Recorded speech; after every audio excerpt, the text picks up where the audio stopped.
As a taxi boat driver in Venice, Mattia knows the Venetian waterways well. And in recent years, he's witnessed a steady increase in the number of cruise ships passing through. Yes, of course, all these boats are annoying, but they do bring a lot of tourists. Every year, around a fifth of Venice's 20 million tourists arrive on cruise ships. And while many Venetians welcome the wealth generated by visitors, others fear a repeat of the Costa Concordia disaster, which left 32 people dead in January last year. And this is why the head of the Cruise Venice Committee is keen to allay concerns. By order of the Captaincy of Venice, there must be 2 pilots on board the ship, 2 tugboats and a commander. So for an accident to take place, everything would have to go wrong at the same time.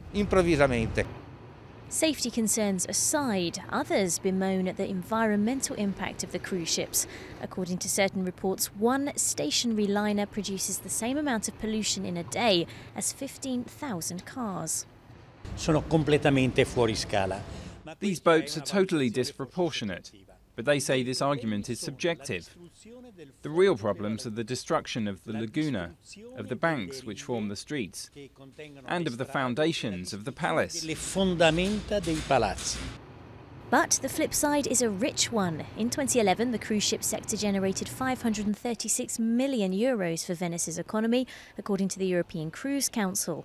A sum even more precious as funding in local municipalities, including Venice, runs low. It's clear that this resource, in a period of difficulty with the labour market, is increasingly important. There are 5,500 people who work directly or indirectly in Venice's cruise ship sector.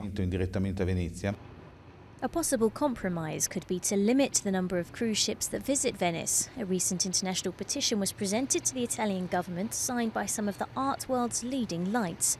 But demand for cruises remains high. In just the past decade, the number of liners around the world has doubled.